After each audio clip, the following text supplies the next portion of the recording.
Shalom, selamat pagi Bapak Ibu, saudara-saudara terkasih di dalam nama Tuhan Yesus. Senang pagi ini kita kembali berjumpa untuk kita boleh bersama-sama berdoa, mengucap syukur kepada Tuhan. Sebelum kita mulai, mari kita semua tundukkan kepala kita berdoa. Bapa yang baik, terima kasih buat pagi hari yang indah ini. Kami boleh bersama-sama kembali untuk kami boleh memuji, menaikkan syukur kami kepada Engkau. Buat kasih setiamu Tuhan, karena kami percaya anugerahmu sepanjang hari ini memberkati, menyertai hidup kami. Kami serahkan ibadah kami saat teduh kami pagi hari ini hanya di dalam nama Tuhan Yesus. Haleluya, amin. Terima kasih Tuhan, Engkau Bapa yang baik, Bapa yang selalu mencintai kami, yang tidak pernah berakhir kasih setiamu Tuhan.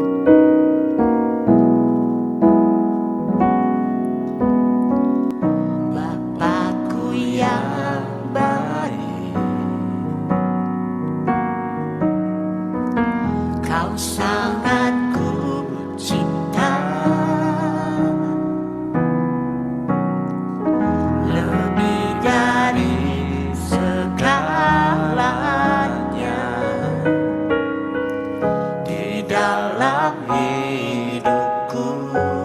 Bapakku yang baik, Bapakku yang baik,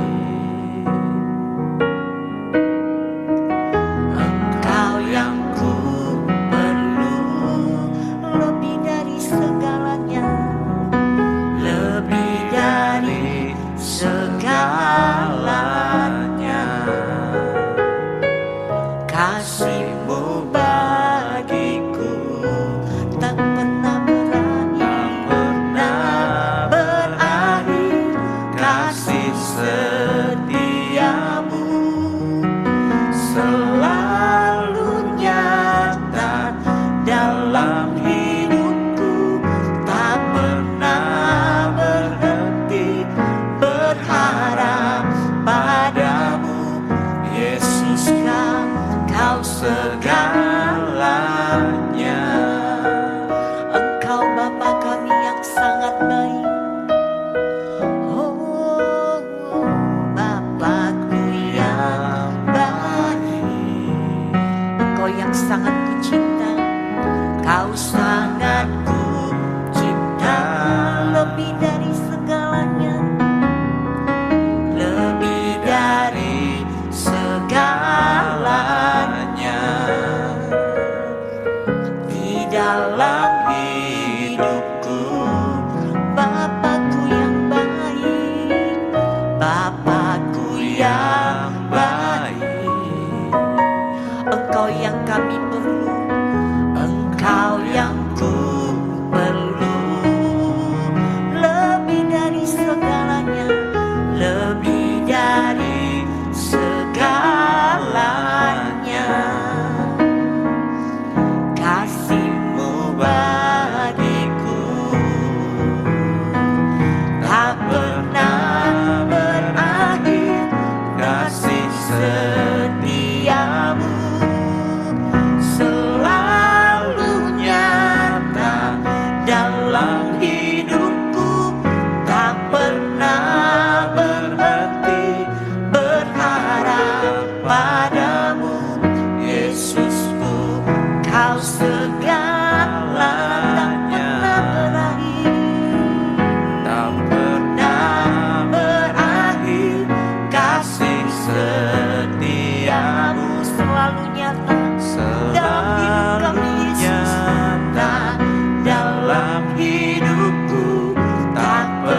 kasih-Mu tak pernah berakhir, kasih-Mu tak pernah berakhir.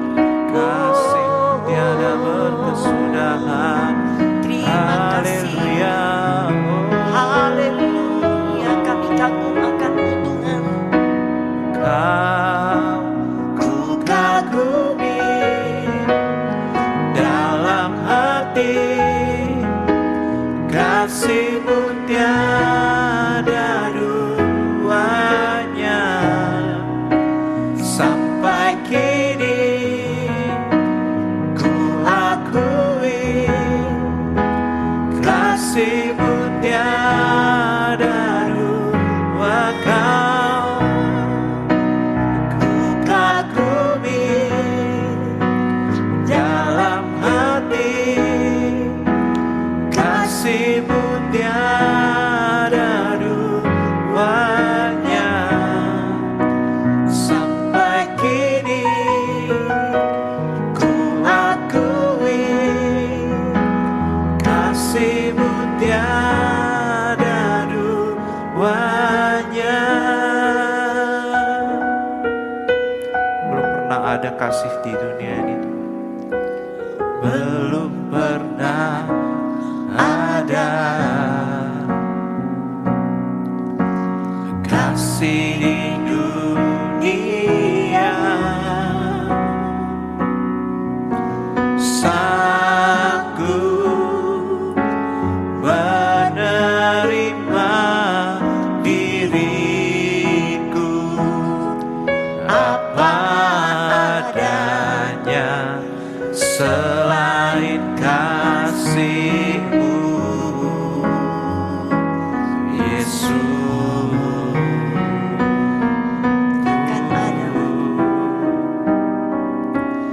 Takkan ada lagi kasih seperti ini, sanggup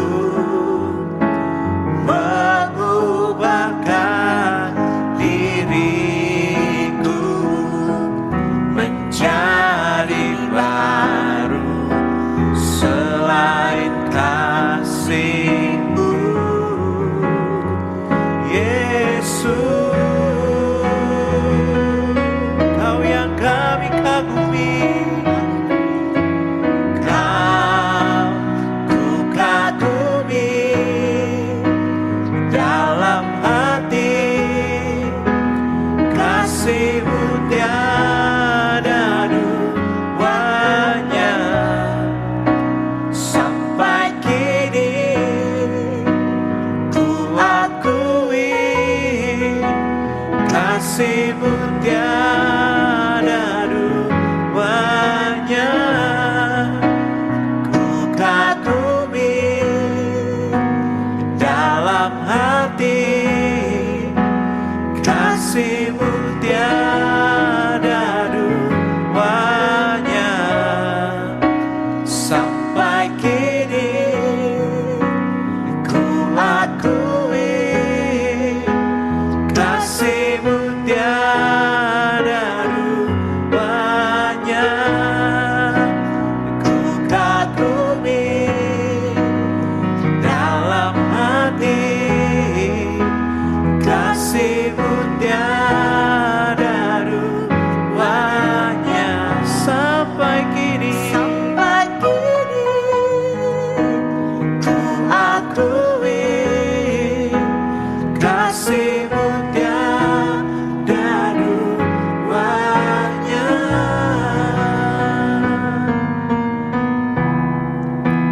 Kasih-Mu tiada duanya.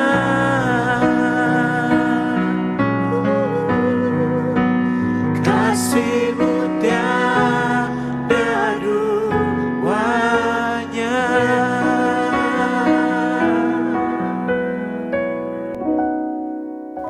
Tuhan, kami bersyukur, berterima kasih bahwa di pagi hari ini kami boleh memuji, memuliakan Engkau. Kami sebentar merenungkan firman-Mu. Biar firman-Mu bertahta di atas pujian, dan firman-Mu dikaruniakan oleh kuasa Roh Kudus.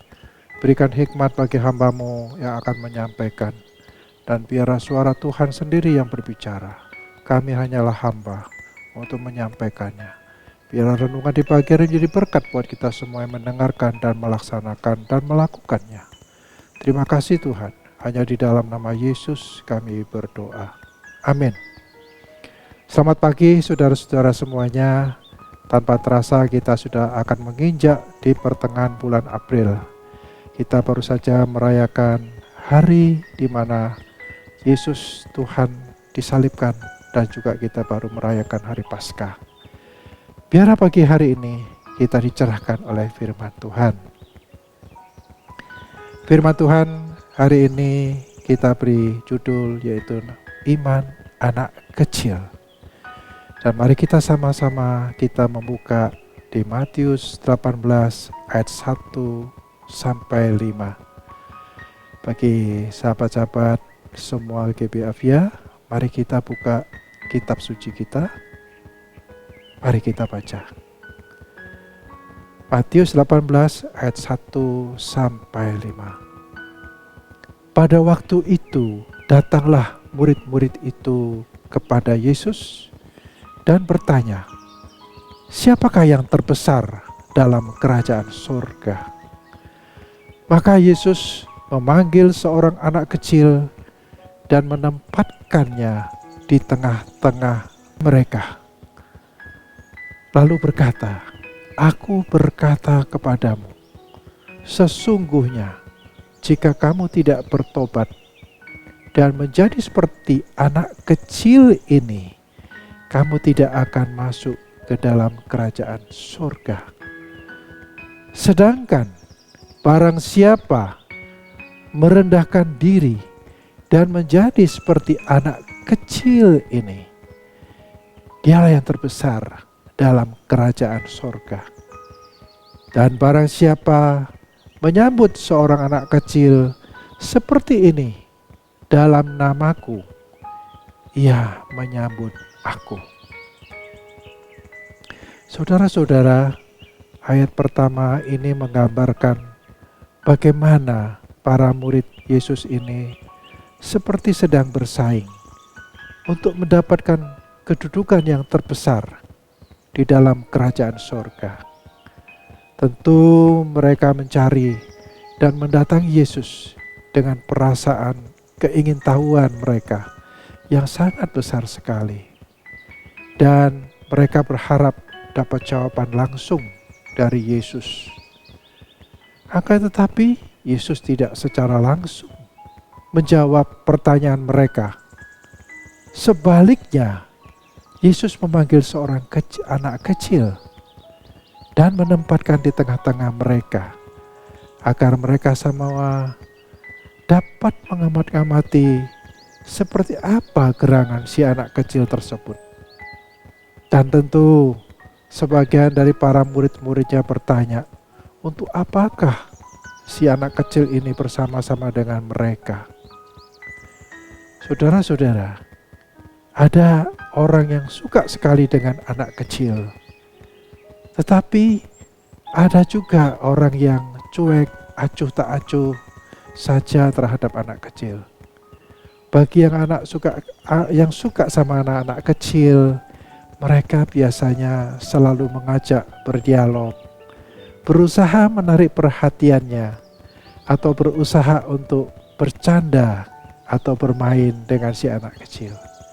Dan bagi si anak kecil, tentu dialog atau pendekatan orang dewasa biasanya akan disambut dengan senyuman atau justru memberikan sapaan atau balasan candaan dari orang tersebut dengan nada yang gembira.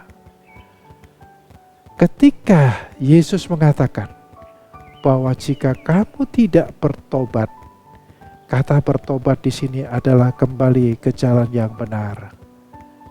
Semua agama mengajarkan tentang perbuatan baik, yaitu berbalik dari sifat pemarah, bertobat menjadi penyabar. Seorang pencuri yang bertobat menjadi tidak mencuri lagi. Perampok yang bertobat menjadi orang baik tidak merampok lagi. Pembunuh bertobat menjadi tidak membunuh lagi, dan sebagainya. Akan tetapi Yesus mengatakan, barang siapa tidak mengaku Yesus adalah Tuhan dan Juru Selamat, maka tidak ada keselamatan. Tidak ada jaminan surga.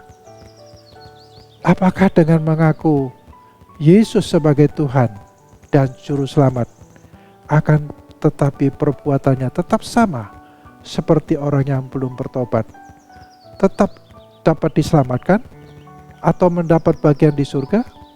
Yesus mengatakan tidak ada bagian di surga, tidak akan masuk surga.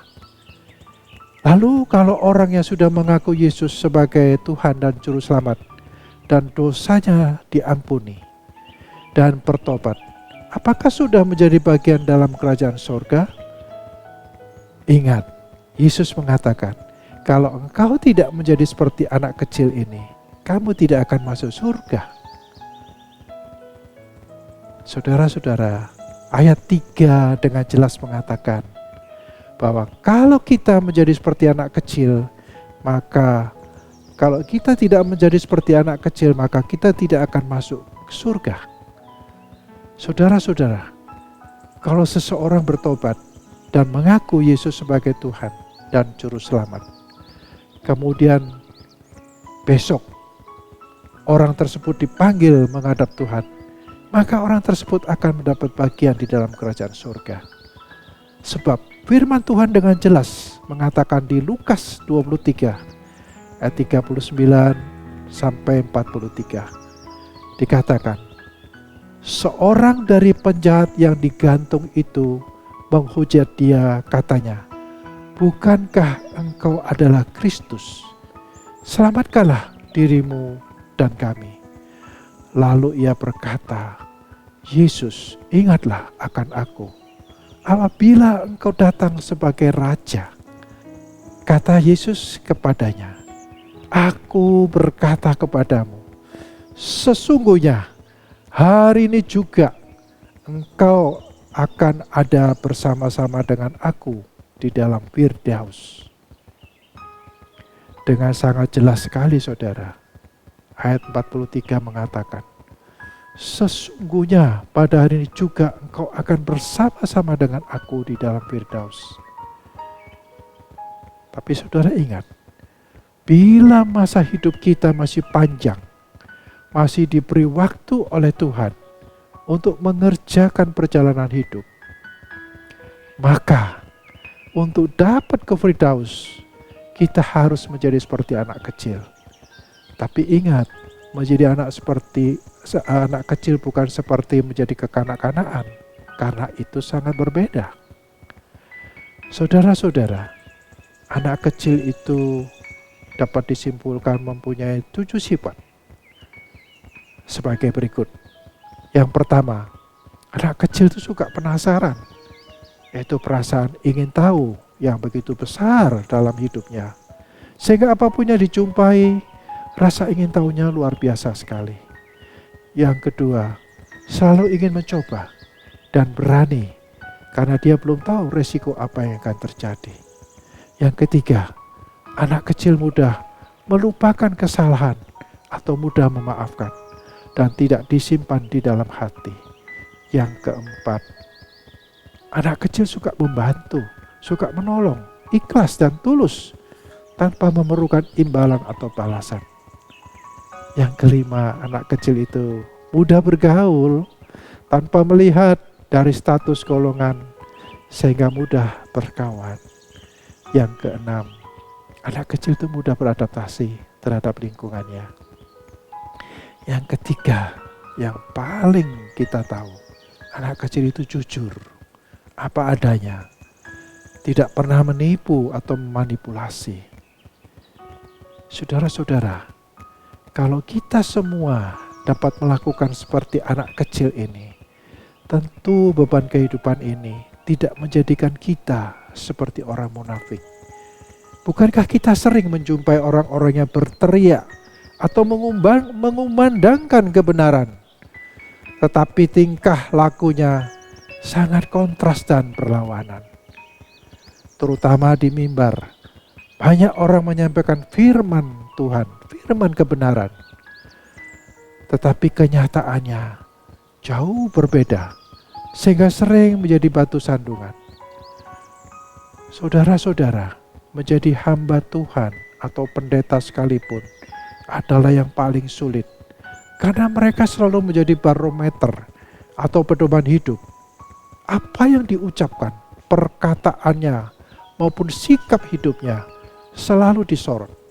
Kalau menyimpang tidak sesuai dengan sudut pandang jemaat atau orang lain, pasti akan menjadi bahan gosip, menjadi cemooh, dan yang paling parah suka dibully.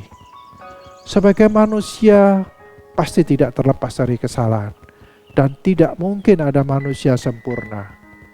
Akan tetapi sebagai hamba Tuhan atau sebagai pendeta sekalipun, selalu dituntut untuk sempurna. Bukankah lebih mudah melihat kekurangan pada orang lain dibandingkan melihat kekurangan pada diri sendiri? Seperti melihat semut di seberang, dapat dilihat, sedangkan gajah di pelupuk mata tidak kelihatan. Bagaimana dengan keselamatan para hamba Tuhan? Tentu kembali lagi pada firman Tuhan, bahwa tidak ada setitik firman Tuhan yang boleh ditambah atau dikurangi atau diubah ataupun dibatalkan. Sebab Pengkhotbah 3 ayat 14 mengatakan, Aku tahu bahwa segala sesuatu yang dilakukan Allah akan tetap ada untuk selamanya. Itu tidak dapat ditambah dan tidak dapat dikurangi. Allah berbuat demikian supaya manusia takut akan Dia. Dengan jelas dikatakan juga di Matius 5 ayat 18, karena aku berkata kepadamu, sesungguhnya selama belum lenyap langit dan bumi ini, satu iota atau satu titik pun tidak akan ditiadakan dari hukum Taurat sebelum semuanya terjadi. Saudara-saudara ingat, pertobatan itu adalah anugerah yang diberikan Tuhan. Di dalam kehidupan dan pertobatan itu adalah langkah awal dari pengenalan akan Yesus Kristus. Tanpa adanya penerimaan Yesus Kristus sebagai juru selamat, pertobatan hanyalah sekedar perubahan dan perubahan perbuatan yang demikian tidak membawa pada kehidupan keabadian atau kekalan. Sebab semua agama yang mengajarkan perubahan, kelakuan dari perbuatan yang tidak baik menjadi perbuatan baik atau amal, akan tetapi tidak ada jaminan untuk kekekalan. Ada saja orang yang bertobat menerima Tuhan Yesus sebagai juru selamat, akan tetapi di tengah perjalanan menjadi murtad dengan meninggalkan kepercayaannya, beralih untuk menyembah pada dewa atau ilah-ilah lain yang tidak dapat menjamin atau memberikan hidup kekal sekalipun tempat di surga. Adalah suatu keputusan yang sangat tragis, meninggalkan kepercayaan dan jaminan bersama Tuhan Yesus di surga diubah menjadi kehidupan di dunia dengan beralih kepercayaan.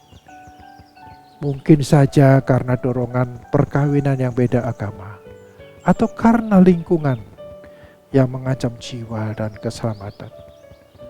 Mempertahankan kepercayaan pada Tuhan Yesus Kristus sampai pada akhir hidup adalah tujuan setiap orang percaya. Sebab perjalanan hidup yang seperti itu adalah merupakan kemenangan atau keberhasilan untuk memperoleh piala atau hadiah kekalahan di surga. Saudara-saudara, Paulus mengatakan di kitab Kisah Para Rasul 20:24,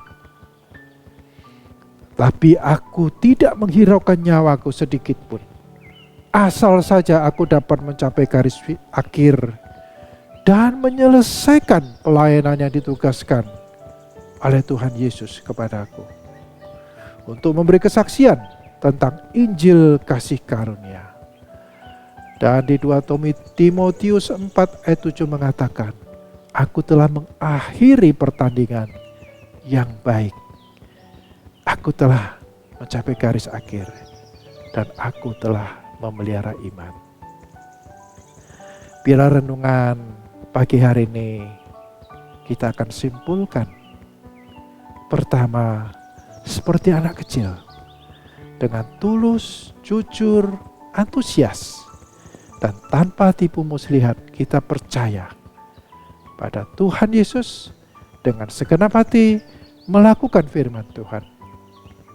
Melakukan dan mempertahankan iman percaya sampai garis akhir kehidupan di dunia ini. Dan tidak menukar kepercayaan kita kepada ilah-ilah lain. Hidup ini butuh pengorbanan untuk melakukan kebenaran, untuk merubah kelakuan atau tabiat yang lama menjadi kelakuan tabiat seperti Kristus. Dan itu bukan perkara mudah. Tetapi oleh pertolongan Roh Kudus, semua dapat dikerjakan. Berusahalah terus untuk mencari tahu akan firman Tuhan, untuk bertumbuh, dan jangan lupa memberitakan kebenaran kepada setiap orang yang membutuhkan, agar orang-orang tersebut tidak tersesat. Sebagai penutup daripada renungan pagi hari ini, mari kita terus berpegang teguh pada kebenaran firman Tuhan. Sekian renungan pada pagi hari ini. Mari kita tundukkan kepala. Tuhan, terima kasih. Kiranya firman-Mu menjadi berkat buat kami semua. Diberkatilah semua di dalam nama Yesus. Dan pagi hari ini Engkau memberkati setiap kami yang akan melanjutkan aktivitas kami. Dimanapun kami berada, nama-Mu dipermuliakan dan hidup kami dijaga dan dipelihara oleh Tuhan. Di dalam nama Yesus kami berdoa. Amin.